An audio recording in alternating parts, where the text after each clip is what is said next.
Hey, welcome everyone to another episode of the Brick+Work podcast. Our guest today is James Daughrity, the principal broker for Daughrity Real Estate and Management.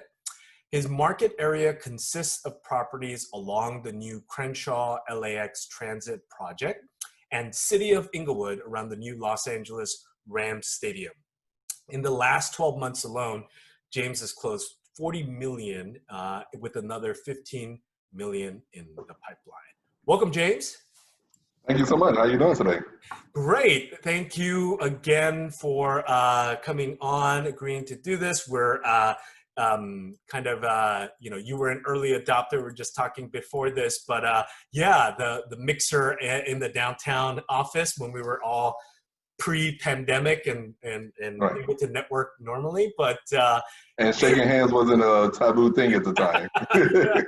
I mean, this entire kind of year has really, I think, put perspective on the littlest things we took for granted, and just that, coming and having a beer at a networking event in an office. Who knew that would have been so sought after right now? Right.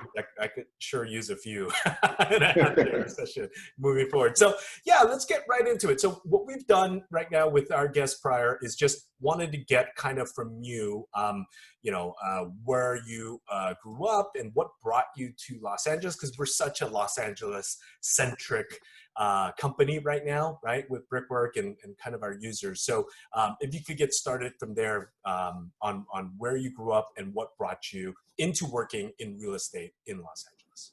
Okay. So to all started, first got licensed to sell real estate in 2001 in Chicago. And I was a real estate agent on the south side of Chicago up until about 2011, 2012, until like the market kind of went down and all that. Now that the market went down, I've been planning this move to LA for the longest. So what better time to move?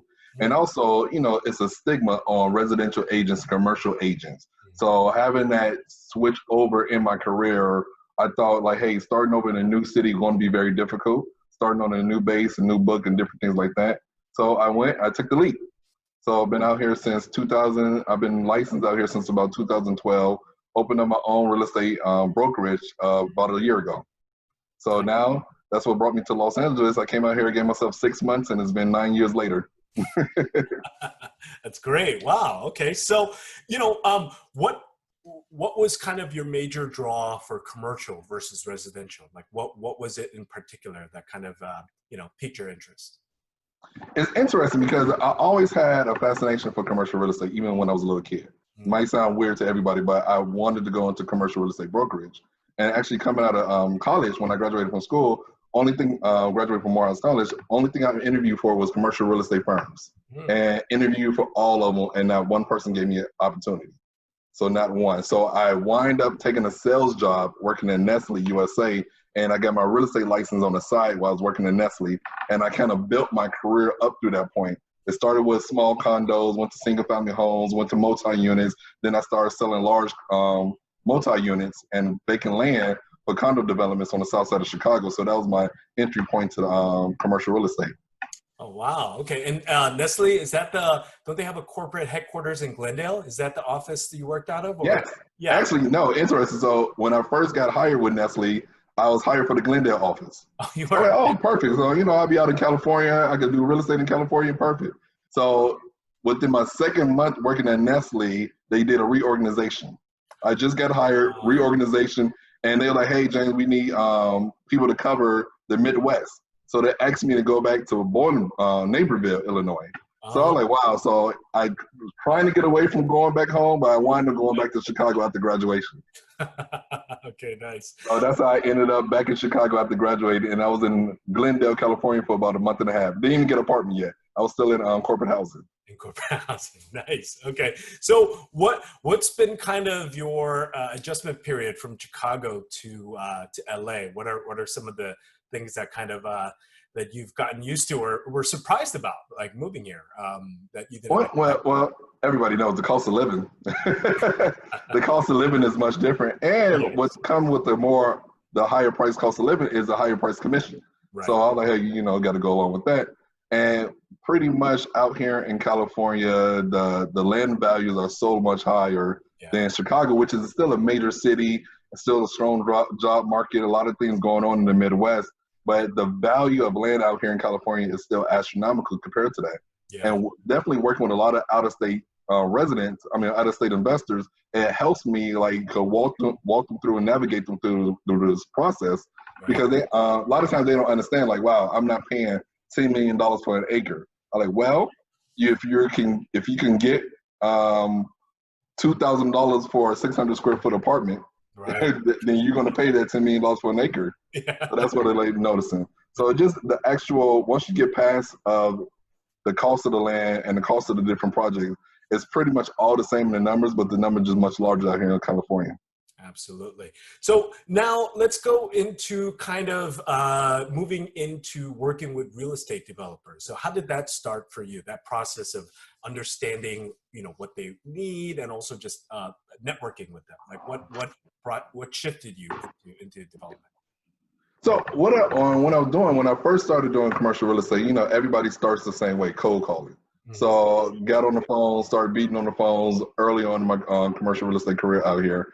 And a lot of time when I come across people, even now to this day, I noticed it was always a niche. Like, okay, every single apartment person I spoke to, every single large real estate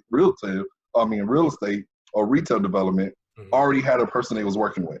Right. They already had, you're the 10th person to call me today. So I'm like, okay, so I need to think a little bit out the box. So I can't be the same person calling the same developments or the same retail projects in my corridor what I was working on at the time. So what I decided to do, I started looking for, let's say, a triplex or a quad that was zone R3. And I know I met a couple of different developers working in the office, like, hey, if you could find an R3 zone, I will buy that all day. I don't care about the cash flow. I don't care about the tenants. I just care about the land. So once that kind of clicked into me, I'm like, wow. So I started focusing on that. And one of the first deals I did back in the day in 2013 was on Brynhurst. And I still have I love that street. So most of the lots are still like triplexes and quads that's sitting on 12,000 square foot of land that's zone R3. And the prices, I'm sure, back then with that deal and now is already, right? Oh, no. One of the first deals I closed actually in Los Angeles was a quad on Brynhurst, and that one sold for $490,000. Oh, wow. And I just used Brick+Works LA a couple of months ago for a different site that I spoke to the owner and was trying to pitch the deal and came up with a valuation of $1.1 million. Oh, and that's less than 5 years. Yeah, it's incredible, I think, the amount of value appreciation around here locally. So now, this would be a good transition to talking about the deal that your Stalker Street. So I'm really curious on kind of the start of that, like how you got connected to that deal. And then talk to us a little bit more about like how you marketed it. And I know you worked with Lori, who also had on the podcast, an early adopter for Brick+Work as well. But we're just curious to hear about that transaction. So that was a pretty interesting transaction. So it was actually a referral from Chicago. So it was a client that I had from Chicago who was like, hey, James, you out there and doing commercial real estate, and I have a party that's interested in doing a development and interested in investing. Like, oh, whatever. They're like, has to be in the opportunity zone, South LA. I'm like, boom, that's me. They don't need to talk to nobody else. Exactly. So they actually interviewed 3 other brokers. Oh, wow. And I was like, wow, so not like going for a listing. So I had to put together a presentation like I was going for a listing, but I was actually pitching it to become the representative for the purchase of the property. So went through that. That was back in May of 2019. I remember when I went to the office, I sat down with the principals. Well, I said about the principal representative at the time. Then that was in May. So they went through about 30 to 45 days of due diligence, vetting out different brokers. Then that's when they decided like, hey, okay, James, we are going to work with you. So like, perfect. So that's exactly how it all came about. So about in May when I first met them in 2019, like mid-July, that's when they decided, to hire me on and to work with them as a liquid property. And right before even they hired me on, the reason why I got to work with them because I actually brought deals to pitch them in the initial meeting. Oh, that's awesome. So, and Yeah. I always try to bring one or two on the market deals and one or two off market deals that I'm working on. So Yeah. like, hey, if you do want to use me in the end of the day, if you want to get access to these off market deals, you're Yeah. going to have to come back to me. That's great. So okay. So you got the listing, and so talk to. I got the Yeah. opportunity to represent them as a buyer. Oh, as a buyer, got it. Correct. Okay, on this deal. Okay, and then so walk us through what happened next after that kind of decision. What was the? I don't want to give all addresses. It's pretty interesting because the initial deal that I first worked on, Yeah. that they fell in love with. So when I first met them, they wanted a half an acre and an opportunity zone, and their Ah, budget was $3 to $5 million. got it. That was the original. Yeah. So end of the story, we found it 3.5 acres for 35 million. Wow. So things changed throughout the whole process while I was working with them. Sure. And the original off-market deal that I pitched them, they actually loved it. They fell in love. The principals, they flew into town to take a look at it. So I went, set it up with the owner. So we sat down, and it was on Century, right off of La Brea. It was 2 acres. Wow. And already had the owner ready, set, go. The owner was willing to sell it for $12 million. I used Brick+Works, LA, true story. Used Brick+Works, LA. They wanted to know exactly what they can build. So the envelope came up to about 650,000 square feet. And they were like, wow, so this is more than what they was expecting. Yeah. And once they're just doing that, and even in the presentation when I first pitched them to use my services, I always showed them what they can build on the land, what's the maximum envelope, if it's in an opportunity zone, who's the key political people that's in the area. So having all of that information ready in my presentation helped me win the business from them. Right. And using that going forward, so that was an ongoing thing. So like they're like, wow, James, we know exactly what we could build, who we need to talk to. You verified it's in the opportunity zone, so you did all the due diligence. So it's nothing else for us to do other than say yay or nay. Right. So when we was walking the property, and it's in the flight path. Yes. So while we was there, so quite a few planes kept on flying by. Yeah. And right when that happened, everybody looked at each other, and my clients, they planned on building a studio. Got it. So they was like, once that happened, they were like, they had a general contractor there and an architect walking with us. And they're like, we can do a soundproofing, but it's not going to be 100% no matter what we do.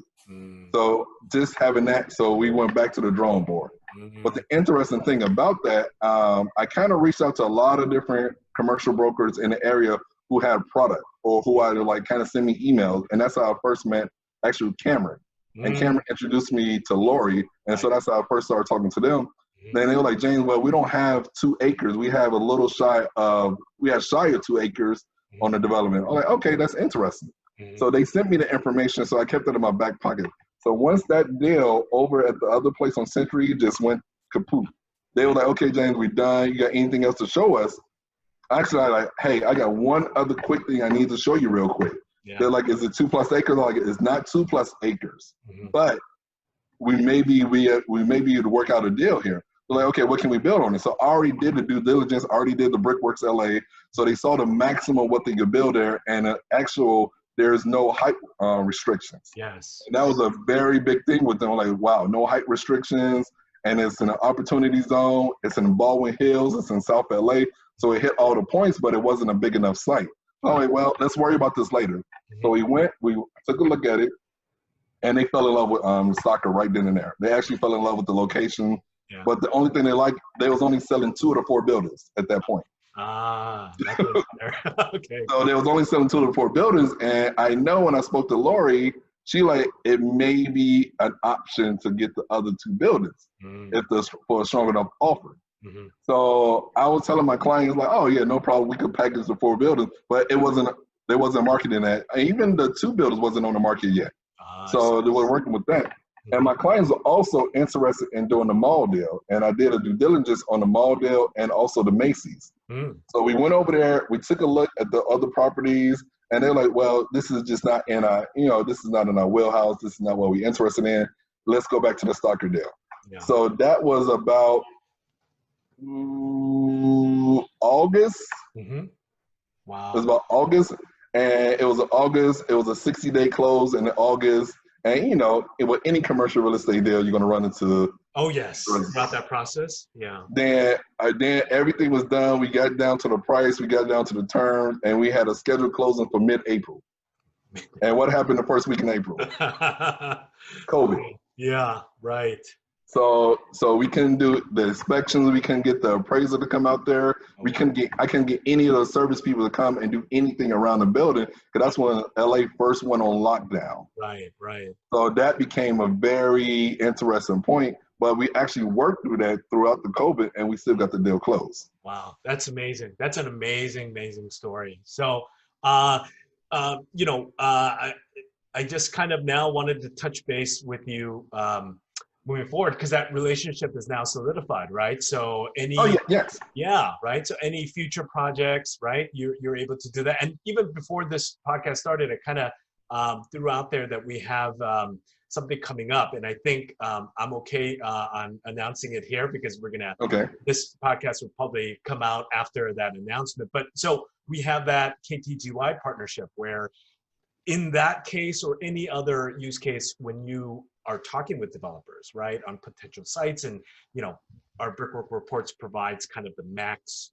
envelope and units and screening through those restrictions. We're going to also have kind of a massing model light with KTGY, where they run through the physical aspects of all of the sites, understanding what the limitations are. They'll come up with one or two different highest best use scenarios for Brickwork users. So we're super excited about launching that, and how that could help you in your business, either with the clients here or any other future developers, right? And so this product is going to be as big as this you know, development site was for your clients, but it's also for really single lot subdivision, Right. You know, and there, we spoke about some neighborhoods that are really hot right now, where a lot of developers are aiming to build new product. So you want to just kind of go over how that could potentially help your, you know, developer clients moving forward. So that could definitely help. Well, not with the particular clients who just closed the deal now, but I'm working with a few others, because, you know, one good thing when you close a deal like that, a lot of eyes get on you. So I had quite a few institutional investors, a lot of people reaching out to me, like, hey, do you have any more of these deals laying around? Anything else like this? Let me know what you have. So I've been working quite a bit. And having a service like that added on to, like I like to say, it's a tool belt. Yes. So I use Brickworks as one of my tool belts, CoStar, LoopNet, Reonomy. I use all these different things as part of my tool belt of providing a great service to my client. So now with Brickworks bringing this on, like the architectural piece to it, that's just an additional tool belt and will make me more valuable to my client. And not only can I tell on the envelope, but we can get to the highest and best use and get, you said, some schematics and maybe some preliminary like 3D drawings. modeling. They're gonna actually come up. That's fantastic. Yeah, and they're gonna again give their opinion on highest and best, given the physical aspects of that. So we're excited to. Right. So definitely working with my clients, like when I'm representing the seller, a lot of times they don't understand the value of their own land. They really do not understand the value of their own land. And they're like, hey, I don't believe I could get this. But going into them like, hey, this is what this developer can build on your land. This is why your land is more valuable. So yes, you could sell your land as a single family house for $750,000, or I could pitch this deal with Brickworks, showing them what they could build, the density, and also I can get architectural renderings. Like, I don't want to use the wrong term. Architectural renderings. So your $750,000 house just turned into a 1.2 listing for you. They're like, wow. So when you like put it like that, so who do you think they're going to give the listing agreement to? To the guy who's pitching a 1.2 million, or the person who's pitching a 750,000? Exactly. For instance, like a lot of the single family homes up and down Crenshaw right now are zone R1.5 and R2s. And now with the train line coming down, the Crenshaw line, now, and the TLCs, it's these houses went from 750, 800,000 easily to 1.2, 1.3 easily. And maybe more once the scarcity come up a little bit more, because LA is definitely short on the housing. So I'm very excited about this new product that Brickworks is announcing. Awesome. Now, that's a great transition. Let's talk about your market area. And I completely understand why. And once we got word of that entire metro extension, right, and access from not only the people mover that they're building, Right. which is an interesting project on its own, right? I want to see Very it interesting. close build, right? But more important is the new station there that it leads to, and then the gradual linkage, right? All the way ultimately, whether it's with light rail or bus to the red line even. I mean, that's Right. way north of LAX, right? Connecting from Crenshaw to Wilshire, and at that point, a subway station there that will eventually link to Santa Monica, and then of course east to Union Station, and and further connect the city. I think it's a great project. But when I heard about that, instantly I knew this is a great opportunity for agents to cover this area, right? I mean, Right. we're going to start to see developers now interest, because one of their number one wants is always they're saying we want a high walking score. We'd love to be just right next to a station, and unfortunately, a lot of that land is already gone, right? There were Right. It's already gone. but anything close to it or in vicinity, or there's a story for where mass transit can help people that rent and live there, commute to work and back and forth. So it's super exciting. So talk to us about what you're kind of looking at in that area, along with the Ram Stadium. I know Inglewood is in the process of, because we looked at some of the zoning and there were some requests for us, and the mayor had and the council were trying to get some of those rezoned up, right? Because even though they were on a major through street there, Right. the zoning was a little bit limited for multifamily, if that makes sense. But I know they were in the works of trying to get those upzoned. But talk to us about what your marketing efforts are and what kind of developers have been looking at around that area. Okay. Well, I like to tell people I don't have a particular product type. Mhm. I just focus on my niche area. Mhm. So it's from Crenshaw corridor, from Coliseum, Mhm. all the way when it goes down to Florence and turn down Florence into Inglewood. So everything along the train line. So that's when I always started focusing on that. The interesting way that became my actual market area, when I first started working at commercial real estate, I was told that I could only cold call this particular area. And the particular area I was only allowed to cold call because it was very strict on your particular area you cold call in the company I was working with was the Crenshaw corridor and Inglewood, which was the little square. Yeah. So 6 to 7 years later, or not 6, well, 4 to 5 years later, once they announced the train line, once they announced the stadium, Yes. and the housing prices started going up, Yes. I already had a lot of relationship with the owners in that area. That's great. I already had that relationship built in. So this is like a no-brainer why I just, continually concentrate on that particular area. Mm-hmm. And so what I'm saying, a lot of people want to be close, like you were saying, a lot of people want to be close to the train line. Yeah. And for instance, like the Crenshaw corridor around the 43rd Street, it's also, you're in a TOC 3 zone, Yes. and you're also in the opportunity zone. Right. So you could use on top of every single thing, just stack all those different funds available for you there. So that's why it's such a hot area, particularly where my client just purchased the deal at on Stocker. Yeah. So that's the area I'm really focusing in on right now. And just the housing shortage, and with so many people looking for housing in the city of Inglewood, and now that you got rent control, like, okay, you have rent control, so the value of the apartment buildings are holding steady. Right. The value of the land is rising because now it makes more sense to actually do a tear down than it is about an apartment building, because you can't go up on a rent control and you can just start with the rents with the new. Absolutely. So a lot of those lot owners and a lot of the single family homes or the triplexes on the zones, like R1.5 or higher, then those are the ones I'm really targeting right now and talking to different peoples.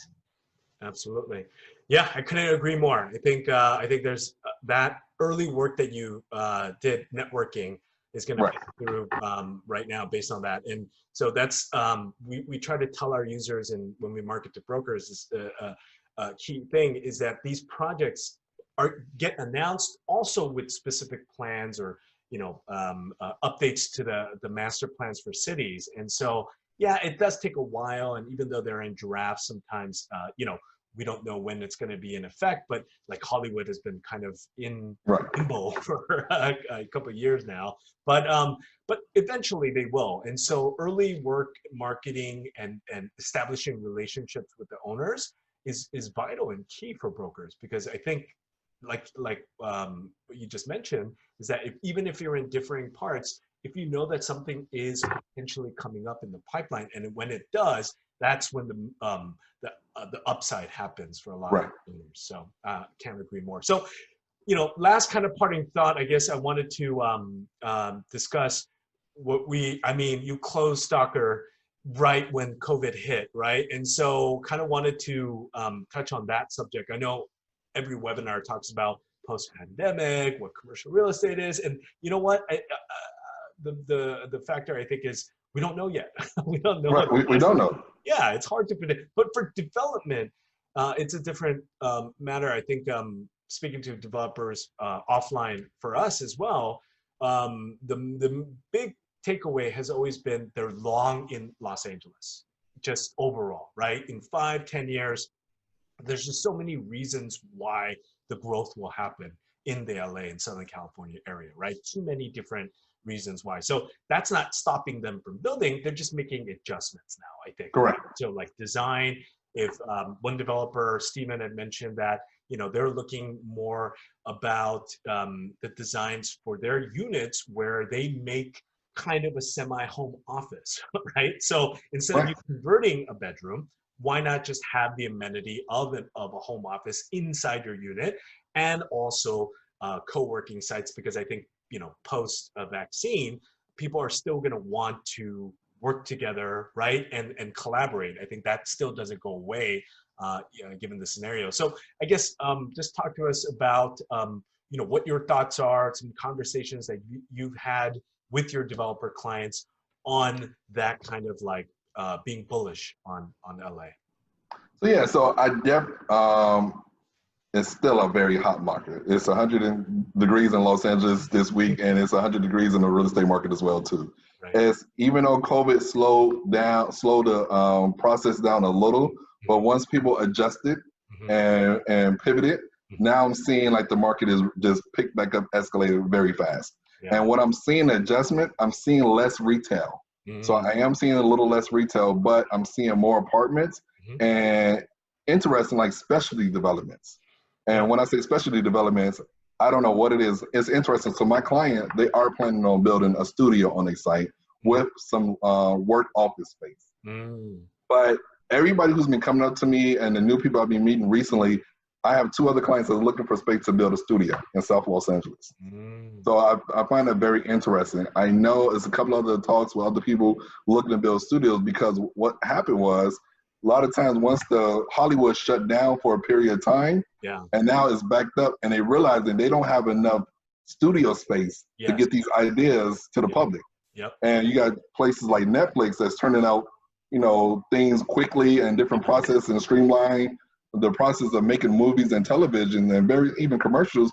We've seen that there's a much needed space, creative space for the creative people out here. Agreed. So I'm seeing a lot of more people coming to me looking for creative space, and apartments always gonna be hot in Los Angeles. But what I'm seeing interesting is a live work space. So like you were just saying, like building in the office, almost more like office, live workspace.